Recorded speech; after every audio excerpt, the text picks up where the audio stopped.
ನಮಸ್ತೆ ಎಲ್ಲರಿಗೂ. ಈ ದಿನ ಪೇಪರ್ ಅವಲಕ್ಕಿ ಅಥವಾ ಅವಲಕ್ಕಿ ಚೂಡ ಮಾಡುವ ವಿಧಾನವನ್ನು ನೋಡ್ಕೊಳ್ಳೋಣ. ಬಾಣಲೆಗೆ ನಾನು 10 ಟೇಬಲ್ ಸ್ಪೂನ್ನಷ್ಟು ಎಣ್ಣೆಯನ್ನು ಹಾಕ್ಕೊಂಡಿದ್ದೀನಿ. ಎಣ್ಣೆ ಕಾಯ್ದ ನಂತರ 150 ಗ್ರಾಮ್ನಷ್ಟು ಶೇಂಗಾ ಬೀಜವನ್ನು ಹಾಕ್ಕೊಂಡು ಸಣ್ಣ ಉರಿಯಲ್ಲಿ ಫ್ರೈ ಮಾಡ್ಕೊಳ್ತೀನಿ. ಗೋಡಂಬಿಯನ್ನು ಕೂಡ 50 ಗ್ರಾಮ್ನಷ್ಟು ಹಾಕ್ಕೊಳ್ತಾ ಇದ್ದೀನಿ.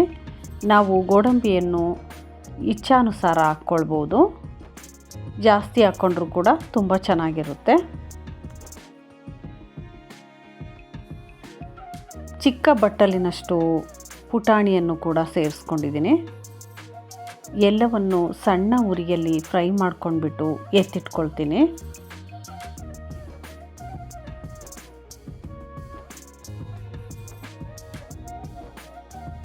ಹಾಗೆ ಒಣ ಕೊಬ್ಬರಿಯನ್ನು ಕೂಡ ಚಿಕ್ಕ ಚಿಕ್ಕ ಪೀಸ್ಗಳಾಗಿ ಮಾಡಿಟ್ಕೊಂಡಿದ್ದೀನಿ. ಅದನ್ನು ಕೂಡ ಎಣ್ಣೆಗೆ ಹಾಕ್ಕೊಂಡ್ಬಿಟ್ಟು ಕೆಂಪಗೆ ಫ್ರೈ ಮಾಡ್ಕೊಳ್ಬೇಕಾಗುತ್ತೆ.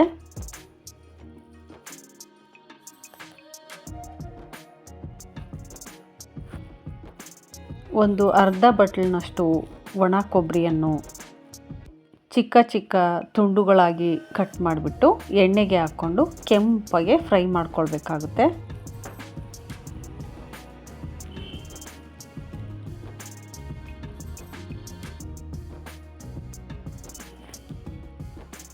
ತುಂಬ ದಿನ ಇಡೋದ್ರಿಂದ ಇವೆಲ್ಲ ಚೆನ್ನಾಗಿ ಫ್ರೈ ಆಗಬೇಕಾಗುತ್ತೆ. ಮೆತ್ತಗೆ ಇದ್ದರೆ ಅವಲಕ್ಕಿ ಅಷ್ಟು ಚೆನ್ನಾಗಿರಲ್ಲ, ಗರಿ ಗರಿಯಾಗಿ ಇರೋದಿಲ್ಲ. ಈಗ ಅದೇ ಎಣ್ಣೆಗೆ ಒಂದು ಅರ್ಧ ಟೀ ಸ್ಪೂನ್ ಸಾಸಿವೆ ಹಾಕ್ಕೊಂಡಿದ್ದೀನಿ. 3 ಹಸಿರು ಮೆಣಸಿನ್ಕಾಯಿ, 2 ಒಣ ಮೆಣಸಿನ್ಕಾಯಿನೂ ಕೂಡ ಹಾಕ್ಕೊಂಡಿದ್ದೀನಿ. ಹಸಿರು ಮೆಣಸಿನ್ಕಾಯಿ ತುಂಬ ಚೆನ್ನಾಗಿ ಫ್ರೈ ಆಗಬೇಕು.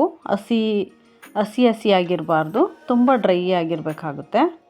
ಹಾಗೆ 2 ಗಡ್ಡೆಯಷ್ಟು ಬೆಳ್ಳುಳ್ಳಿನೂ ಕೂಡ ಹಾಕ್ಕೊಂಡಿದ್ದೀನಿ. ಸ್ವಲ್ಪ ಕುಟ್ಕೊಂಡು ಹಾಕ್ಕೊಂಡಿದ್ದೀನಿ. ಹಾಗೆ 1 ಹಿಡಿಯಷ್ಟು ಕರಿಬೇವಿನ ಎಲೆಗಳನ್ನು ಕೂಡ ಹಾಕ್ಕೊಂಡಿದ್ದೀನಿ. ಎಲ್ಲವೂ ಗರಿ ಗರಿ ಅನ್ನೋ ಥರ ಫ್ರೈ ಮಾಡ್ಕೊಳ್ಬೇಕು. 1 ಟೀ ಸ್ಪೂನ್ನಷ್ಟು ಅರಿಶಿನ ಪುಡಿ ಹಾಕ್ಕೊಂಡಿದ್ದೀನಿ.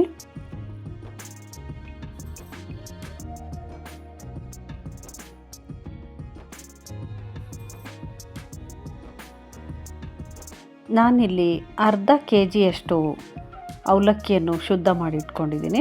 ಅದನ್ನು ಪೇಪರ್ ಅವಲಕ್ಕಿಯನ್ನು ಸೇರಿಸ್ತಾ ಇದ್ದೀನಿ. ಮೊದಲೇ ನಾವು ಬಿಸಿಲಿನಲ್ಲಿ ಗರಿ ಗರಿ ಅನ್ನೋ ಥರ ಒಣಗಿಸಿ ಇಟ್ಕೊಳ್ಬೋದು. ಆ ಥರ ಗರಿ ಗರಿ ಇಲ್ಲ ಅಂದರೆ ಒಲೆ ಮೇಲೆ ಸಣ್ಣ ಉರಿಯಲ್ಲಿ 5 ನಿಮಿಷಗಳ ಕಾಲ ಫ್ರೈ ಮಾಡ್ಕೊಳ್ಬೇಕಾಗುತ್ತೆ. ಎಲ್ಲವೂ ಚೆನ್ನಾಗಿ ಮಿಕ್ಸ್ ಆಗುವವರೆಗೂ ಮಿಕ್ಸ್ ಮಾಡ್ಕೊಳ್ಬೇಕು. ಪ್ರತಿ ಅವಲಕ್ಕಿಗೂ ಒಗ್ಗರಣೆ ಹಿಡಿಬೇಕು, ಆ ಥರ ಮಿಕ್ಸ್ ಮಾಡ್ಕೊಳ್ಬೇಕು. ಅವಲಕ್ಕಿ ಮುರಿಯದಂತೆ ಮಿಕ್ಸ್ ಮಾಡ್ಕೊಳ್ಬೇಕು. ಹಾಗೆ ನಾನಿಲ್ಲಿ ರುಚಿಗೆ ಬೇಕಾದಷ್ಟು ಉಪ್ಪು ಮತ್ತು ಸ್ವಲ್ಪ ಸಕ್ಕರೆಯನ್ನು ಪುಡಿ ಮಾಡಿಕೊಂಡು ಸೇರಿಸ್ಕೊಳ್ತಾ ಇದ್ದೀನಿ.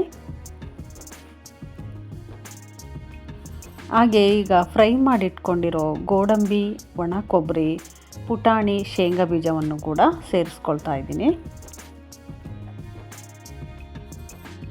ಎಲ್ಲವನ್ನು ಚೆನ್ನಾಗಿ ಮಿಕ್ಸ್ ಮಾಡಿದರೆ ಗರಿ ಗರಿಯಾದ ಅವಲಕ್ಕಿ ಸಿದ್ಧ ಆಗುತ್ತೆ.